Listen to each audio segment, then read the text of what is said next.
Will, we've got plenty to discuss in our first video in quite a bit now. Free agency, the actual free agency is about to open here at 3 p.m. Central Time, but we've had 2 days of the legal tampering period, which means we've got plenty of news of deals that are to be signed that will become official at 3 p.m. Central Time. As of recording, 10 a.m. Central Time. Most of these aren't official. There's been a couple that have become official because the players were released beforehand, so they were able to uh, become or sign right away. Let's start off defensive tackles. Jonathan Allen, former Washington Commander defensive tackle, has officially agreed to terms with the Vikings, 3 years, $60 million. Javon Hargrave, defensive tackle for the 49ers. The Vikings are closing in on a deal with him. He'll be released at 3 p.m. Central Time from the 49ers, and reportedly the Vikings will sign a deal with him. So clearly an upgrade there. We'll start with the defensive side of the ball. A big, massive upgrade in the defensive trenches with those two guys coming in. Yeah, 100%. It was a clear need for the Vikings coming into this offseason. We talked about it a lot, how they just haven't had those guys at the defensive tackle position who can get after the quarterback. They've had the big beefy nose tackles who can stop the run. But yeah, Tuesday morning it was quite a whirlwind, and we'll talk about the offensive line side of things as well and who they signed there. But they signed Jonathan Allen, who was on a visit at TCO Performance Center on Monday. And then it was kind of lingering, and it was like, is he going to sign? Is he going to maybe leave without a deal and explore other options? The news breaks early on Tuesday morning, and you're like, wow, that is a transformation to the Vikings defensive tackle room. Because if Jonathan Allen can be close to the player that he's been for most of his career, he's been really, really good for the Commanders. I don't think he's the same guy that he was when he was a Pro Bowler in 2021, 2022. He missed a big chunk of last year with a torn pec, but he's only 30 years old. He can still really rush the passer. We saw that he came back from that pec injury, which was initially expected to sideline him for the year, and had a really good game against the Lions in that divisional round upset. He had 7 pressures in that game, was really impacting things. So he's going to be a big addition for the Vikings. It's critical as well that when the Commanders initially, or the news initially broke that the Commanders were looking for maybe trade partners for Jonathan Allen, I was like, that the Vikings should not do that by any means. But because he was released, and also as a bonus now doesn't count into the compensatory pick formula, I think he's got a chance to be a really, really good player for Brian Flores if he can stay healthy. And then, like an hour later, you get the news that they're also signing Javon Hargrave, who, like Allen, has had some injury issues. He's a little bit older. He's 32, but a really, really good, proven pass rusher from the defensive tackle position, a 2-time Pro Bowler. He's coming off of also a major injury. He only played 3 games last year, but that could be, you got those two guys, and then Harrison Phillips, who we know can play really well against the run on early downs. This is, if the health is there, and that's going to be key, this is easily the Vikings' best defensive tackle room since Kevin Williams, Pat Williams days in the late 2000s. I totally agree with that. This seems like a marked upgrade on the defensive tackle position, and something that, as you mentioned, was desperately needed for this team on the defensive side. We saw the impact uh, of what defensive tackles generating pressure can do in the playoffs with the Eagles. The Rams did it to the Vikings in that wild card game. So the Vikings clearly got the message and went to work real quickly on that. Elsewhere on the defensive side, Byron Murphy returns on a monster deal, and then the Vikings, their first signing of the legal tampering period, Isaiah Rodgers, on a pretty cheap deal, 2 years, 18 or $15 million. Uh, how does this improve the Vikings cornerback room? Because you're bringing back Byron Murphy, who's more of the slot guy. Isaiah Rodgers, though small in stature, has generally played on the outside. Hasn't really played a whole ton. He's been kind of a spot fill-in guy for the Colts and the Eagles when he wasn't serving the year-long gambling suspension in 2023, but had some moments in that playoff run for the Eagles. What do we think about the cornerback additions? Well, I guess one addition and then one bringing back for the Vikings.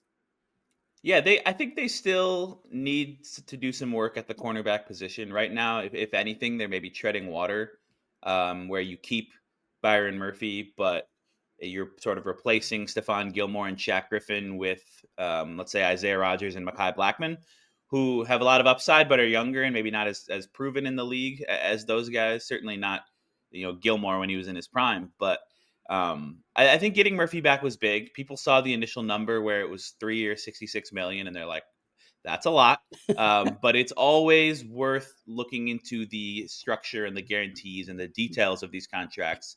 And that came out yesterday afternoon that really it's 3 years, 54 million. There's another 12 million in possible incentives based on interceptions and Pro Bowl, All Pro, things like that. So 18 million per year puts him like tied for 14th among corners, whereas 22 would have put him, I think, fourth. So that is a lot more kind of palatable and in line with the tier of player he is at that position, who is coming off of a huge year, 6 interceptions, first Pro Bowl berth, really kind of fits well in Brian Flores' defense where he can play some zone, he can play some man. They like his playmaking ability. So that was a big guy to get back, especially after at that point they had already missed out on Charvarius Ward, Carlton Davis, DJ Reed, Paulson Adebo, a lot of the other top corners on the market. So that was a big one to get done. And then I think Isaiah Rodgers, he has a chance. He's going to be overshadowed by the Murphy and Aaron Jones and these trench additions. He has a chance to be a sneaky good pickup for the Vikings. The more I kind of read about him and watch some of the things that he can do on tape, a little bit undersized, like you said, but a playmaker on the outside. He's really quick. He can come up and stick his head in the mix in run support. He can make plays down the field in coverage. And he's only 27 years old, and so maybe he has the best football of his career still ahead of him after kind of being a rotational third or fourth or sometimes fifth corner for the Colts and the Eagles. So I do think that those are big moves just because they really needed some sort of bodies at corner. I'd still like to see them make one more kind of starting caliber addition to that room. Maybe somebody with a little more size on the outside, but um, they got three guys at least now that you'd feel comfortable with going into the season. Yeah, we'll talk about maybe potential free agents still left on the market that the Vikings could target a little bit later on in the show. But Isaiah Rodgers kind of fits the mold of this guy who's entering his prime, who kind of is underthought of at this moment. And that kind of fits the mold of what, I mean, Jonathan Grenard was a little bit higher level than that because of the contract and what he had produced before that. But Jonathan Grenard, Andrew Van Ginkel, it seems like they've got sort of these targets, these styles of targets that they want to target, and one of those, going back to the defensive line additions, Javon Hargrave and Jonathan Allen, older, yes, coming off of injury, so there might be some questions there with those guys.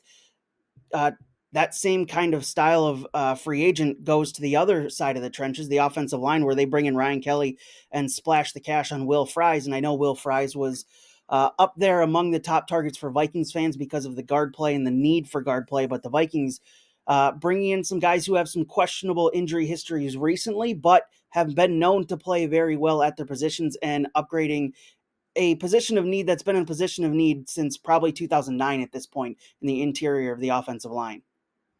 Yeah, it's you mentioned a couple things there that I think have been real trends for Kwesi Fomensa. Getting those guys in their mid or late 20s who still are in their primes, maybe coming off their rookie deals. That's been a lot of what they've targeted in free agency over the last couple of years. They've swung a little bit towards older guys this year, specifically with John Allen, Javon Hargrave, Ryan Kelly, but the injuries thing of guys maybe whose markets are a little bit depressed from what they would be if they had just come off of a fully healthy season. You're betting a little bit on buying the dip and getting a guy who can bounce back from the injury and be who they've usually been in their career. With Fries, it's a mix of both, where he's coming off of the injury. There was a fractured tibia, I think, in week 5 last year. But up to that point, he was having a breakout season and playing like one of the best guards in the NFL. I mean, his first few years, he had shown a lot of signs, but hadn't maybe put it together with some of the consistency. But the Vikings are betting and making a big bet. 5 years, 88 million. We'll see what the actual structure and guarantees that one. The details of that one are not out yet as of this recording, but a big guarantee in a guard market that was really some big numbers were flying around the past few days. to that he can bounce back from the injury and kind of continue to ascend and have the best football of his career in front of him, like, much like they think Isaiah Rodgers can. And I love it. I think, I mean, just as much as the defensive tackle room needed upgrades, the interior of the offensive line desperately needed upgrades. When you watch that Rams game and they give up 9 sacks in the first round of the playoffs, and a lot of them are coming via interior pressure from LA, they just had to do it. And I love that you get Ryan Kelly, who, I mean, I wasn't sure if they were going to make a move at center because you have Garrett Bradbury under contract, but Bradbury's had 1 season out of 6 where he's been anything more than mediocre in pass protection, and that was his first contract year. So I like the move to upgrade there. It's in a really important position. You've now got a 4-time Pro Bowler there, a great pass protector in Ryan Kelly, who can be a really valuable asset for JJ McCarthy, assuming that he is going to be the starting quarterback this year. And then to bring in his teammate, who they've played 4 years together, Kelly and Fries. They've already got that built-in chemistry on just communication and things like picking up stunts, and they know how each other works. So I really really like it. I think Will Fries, the nastiness, the power that he plays with, Vikings fans are going to love. They do still need to figure some things out, maybe at left guard, where that it could be Blake Brandel. If that's your weakest link, that's not the worst thing in the world. Could be, you could still explore other options, other additions as well there. But they've got an offensive line right now that 80%, I mean, 4 out of 5 are, you're talking about Pro Bowl caliber Yeah, guys. You've got, I mean, 3 dudes who have made a Pro Bowl. Actually, I don't know if Darisaw he has not. technically made one, but he's like one of the best left tackles in football if you watch the games. O'Neal and Kelly have made Pro Bowls. Fries, his contract suggests the Vikings think he can be that type of player that he was last September. So this could be a very, very good offensive line, which would be huge for McCarthy in terms of pass protection, and also for trying to finally get this running game efficiency into the top half of the league.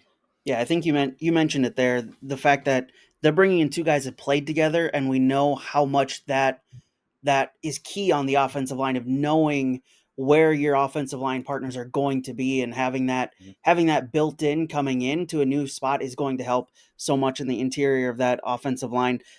You mentioned Bradbury. What happens to him now? I mean, you bring in Ryan Kelly, who's presumably going to be the starter at that position based off his track record and the fact that you're paying it, that you went out and paid him in free agency to come in. You're not going to move him to guard. He's never played at guard. I don't think Bradbury's going to be moved to guard. He doesn't seem like a good fit there. So what do you do with Garrett Bradbury here at this point? Do you trade? Can you find a trade for him, or are they just going to cut him because it's not going to actually cost him that much, and they'll save what, 3.6 million on the cap? Yeah, so if you cut or trade him, the cap savings I believe are the same. It's around 3.6 million with about 2.4 Yeah, in dead money. Obviously, the advantage of trying to trade him is that you could maybe get a 6th or a 7th round pick in a draft where you don't have any late round picks at the moment. So I do think they will try to do that. Um, I don't know how much interest there'll be, but I mean, right. considering he's been a starting center for 6 years, he was a former first round pick. He's got really good athleticism. It hasn't been the most consistent, certainly in terms of pass protection, but somebody might be willing to trade a pick for him. Maybe the Falcons, who just lost their center, Drew Dalman, to the Bears in free agency, somebody like that. We'll see. Otherwise, they might just cut him. I mean, you could keep him certainly as depth and insurance at center, It's just 1 year given left that, on his contract, so it yeah, wouldn't really cost him too much. Given that Ryan Kelly has had some injury issues. I mean, he missed 7 games last year. That would be a possibility, but I don't think that Bradbury will be in the mix to play guard. He's never done that in the NFL, nor has Kelly. And Bradbury is already undersized to play center, and size is even more important at guard. So I don't think that's going to happen. I think the in-house candidates you've got there are Blake Brandel, maybe Ed Ingram, although he seems kind of done as a starter. And then the wild card, the dark horse, would maybe be Walter Rouse, the, Yeah, the the Oklahoma tackle they drafted in the 6th round last year, who they've tried some at guard in practices. But I do still think we could see another addition there for competition. for sure. And we can talk about that more when we get to the free agents left on the market. I want to ask you, with the additions that they've made at defensive tackle, at interior offensive line, the addition of Isaiah Rodgers, bringing back Byron Murphy. What now? Because I know those were pretty much the top three positions for draft needs when you Mhm. look ahead to the draft. What do you view as the biggest draft needs for the Vikings heading into next month's draft? I think the beauty of what the Vikings have done so far, in committing, I believe at this point, more dollars in free agency than any other team, Yep. and really being aggressive and fixing what was a clear top three in terms of needs, is that you're not going to go into the draft with an obvious position that you have to address. You're not going to pigeonhole yourself into needing to do something specific with the 24th pick, or if you trade down with whatever your first pick or first couple picks end up being.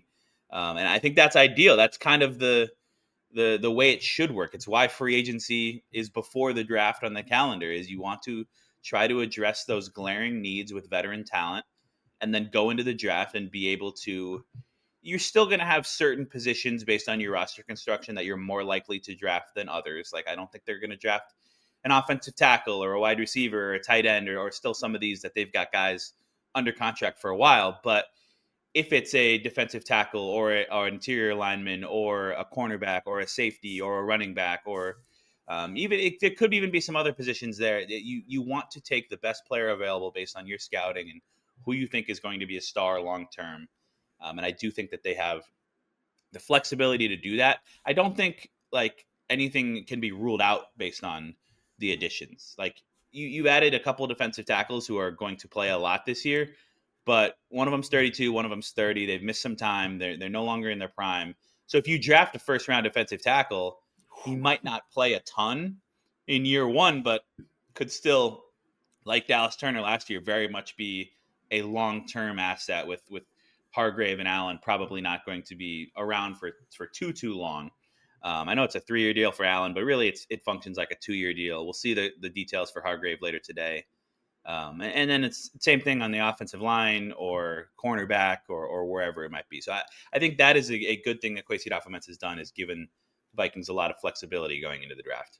Yeah, and I think that was one of the key points that I heard. I don't remember who it was, but they mentioned that they now go into the draft without having that specific, or without having to pigeonhole themselves, as you said, Mhm. into having to draft a certain player because they have a position of need. They now have that flexibility. Just take the best player available, which is always what you want to do in the draft. Looking at the departures, a number of big names, none bigger than Sam Darnold. He takes off for Seattle. Kind of expected with how everything was kind of breaking down in the news locally. Nationally, there was always the rumors and speculation, but locally, it always felt like Sam Darnold was going to be out of here and was going to take his talents to somewhere else. Now he goes to Seattle on a big deal. Nick Mullins and Daniel Jones also take deals elsewhere, leaving J.J. McCarthy and Brett Rippon, I think, maybe as the only two quarterbacks on the roster, if Brett Rippon's even I still think on the roster. Rippon's. I think he's a free agent. Okay, I'm so they I'm have I'm just J.J. McCarthy. So we know how important backup quarterbacks can be, especially older veteran backup quarterbacks mentoring a younger guy. And granted, they have McCown, they have KOC, so they've got plenty there to be able to help and tutor and mentor JJ McCarthy. But we know a backup quarterback can be helpful there. So what do we expect them to do at that position? Because I know that'll be a certain talking point as we go on throughout free agency. Yeah, apologies to Brett Rippon. He is under contract for 2025, but you probably want him to be the QB3 Yeah, at best, and maybe the QB4. Um, so yeah, that is basically that right now. As we're recording this, I think that's the most glaring need for the Vikings. Like, something that you have to do is you have to sign a veteran quarterback to pair with JJ McCarthy, even if at this point it's just probably going to be a true backup type. You have to have some insurance, a guy who has played before and could maybe step in and keep you afloat if McCarthy had to miss a little bit of time. There's some of the names still out there. We're talking about guys like Carson Wentz, who I think makes a lot of sense as a fit, given that he played for the Rams in 2023, was Stafford's backup there, so there's scheme familiarity.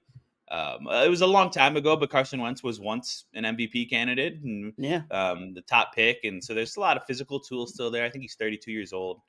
That one would make sense to me. if you could go really really old and go like Joe Flacco, who Kevin O'Connell is quite fond of, as we've heard over the years. I think he's older than Kevin O'Connell, or roughly the same age at least. So that would be a fun one. A guy who's won a Super Bowl before could be a good mentor to JJ McCarthy. And then you're talking about, I mean, Gardner Minshew is out there, Mac Jones. Like, I don't think they're going to go down the like Jameis Winston road. But Nolan's going to be so disappointed. I know Nolan would love that, but um, yeah, well, so those are some of the names that are out there. There's probably others that I'm forgetting, but that is something that they definitely need to do. And then as far as other areas they could continue to address, I mean, we'll talk about it, but um, left guard is still a question mark. You've got room to add more at corner. We need to figure out if Harrison Smith is coming back or not, and then maybe you'll want to add a safety. And then just kind of depth in other areas. I think wide receiver is another one where there's been some buzz about possibly Cooper Kupp, which would Yeah. be very fun if he was suddenly your number three receiver, and you could run out Jefferson, Addison, and Kupp at the same time. But you lose Trent Sherfield to the Broncos, so you need some kind of depth there at the receiver spot. But yeah, still some work to be done, but they have had a absolutely crazy free agency so far and really hammered home addressing the three biggest needs.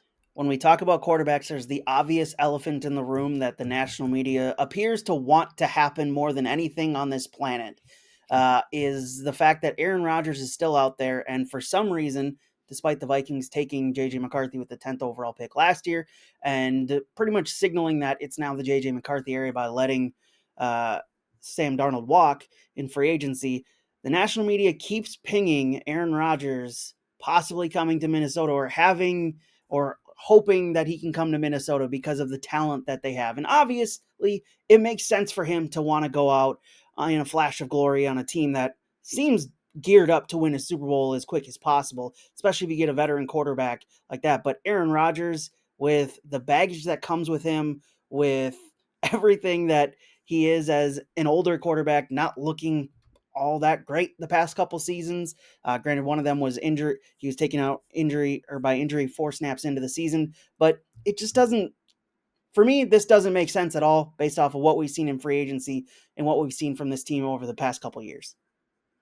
Yeah, it's something that like at one point I was kind of talking myself into. I think I've kind of talked myself back out of it now. It's you mentioned it, all these moves that they've made in free agency. They're setting it up to be JJ McCarthy's team. Yeah, I suppose you could say that they're setting it up for any quarterback to come in and have success, but I think I'm just ready to be done with this idea and move on to JJ McCarthy. I get it. Like if you're Aaron Rodgers, absolutely the Vikings would be the place yeah. you would want to come play. I mean, it's all set up offensively, defensively. Kevin O'Connell, Justin Jefferson, all of these other pieces. But I just don't know if it's something the Vikings should do. What it would mean in terms of kind of the baggage that he comes with in the media circus, and what it would mean for stalling JJ McCarthy's ascension. Um, I think Aaron should just go to the Steelers or maybe the Giants, and we can call it a day. But apparently he might take like a month to make that decision. Of So course. of course, because he wants it to be all about him. I don't think the Vikings are going to wait around for that. No, I wouldn't imagine they would. You mentioned Cooper Kupp. That's another name that he'll be released as of 3 p.m. Central Time, and the Vikings can make a deal for him if they want to. And obviously, there's the obvious link between him and Kevin O'Connell. Cooper Kupp having his best career season with Kevin O'Connell as his offensive coordinator. And when they went on to win the Super Bowl, that's a name that's out there for a potential wide receiver 3, which, I mean, if you're looking at positions that they could look to upgrade, that's certainly one of them. With Mm-hmm. Jalen Naylor, they're currently there. There's another guy that I know is out there as a wide receiver. Former history with the Vikings, Stephon Diggs. Mm. What do we think about that? No connection to this current regime, which I know was a problem. And one of the reasons why he left was the previous regime didn't like it and clearly just wanted to move on to a more passing style offense. Well, if they've got that now here in Minnesota, he doesn't have to be the number one guy, which we know Stephon Diggs likes to be the number one guy. So you have to figure out how that fits in. But could that be an option, or is that just It pie in the sky idea? on paper, it's kind of fun. Like from a football standpoint, could fit really well in that wide receiver 3 role. And we I know don't you'll want to do probably it. need a wide receiver too for at least 3 games this season because of the Yeah, Jordan Addison that's suspension. true. Addison very well might get suspended. I don't know if I want to do the Diggs thing. I just he has a pretty proven history of Yeah, some off the field stuff. I don't want to call him a diva, but he's a little bit of a diva, dating back to the cryptic tweets in his Vikings days, and it's time for a new beginning. And then he was good in Buffalo for a few years, and then that eventually got messy as well. And there's just some yeah, body language stuff on the sideline when he's not getting the ball, and I just don't want to bring that in and put something in JJ McCarthy's head where he's like, oh, I got to make sure. I know I have Justin Jefferson and Jordan Addison, but I got to make sure I'm getting Diggs the ball enough that right, he's not going to get mad at me. Like, I don't think that's going to happen. I do think he'll get a decent contract from somebody else, and the Vikings probably aren't going to aim quite that high wide receiver 3, although Cooper Kupp,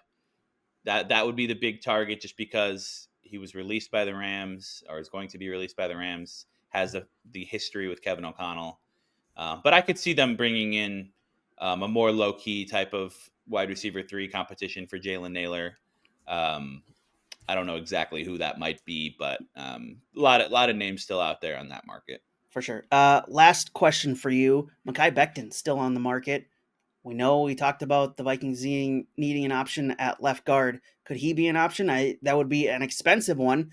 26 years old, coming off of winning a Super Bowl with the Eagles. That'd be expensive. I don't know that. I mean, we still have to see the financials on the Will Fries deal, so we'll have to see how much money they have left. But it'd be expensive, but it would be an immediate upgrade at that position for sure. Yeah, I do think the Vikings have a decent amount of cap space left with the way that they structure all Yeah, these deals so that the year one cap hit is fairly low and then it goes up in the future years. And even sometimes you're using void years and things like that. I don't think Mekhi Becton is going to be in the mix. I think they could maybe go out and sign another starting guard and make another splash there to really do what the Bears did and fully load up all 3 of those interior positions. I don't think it's going to be Becton. There's the thing with his old yeah, coach with the Jets, Keith Carter, who's now the Vikings assistant offensive line coach.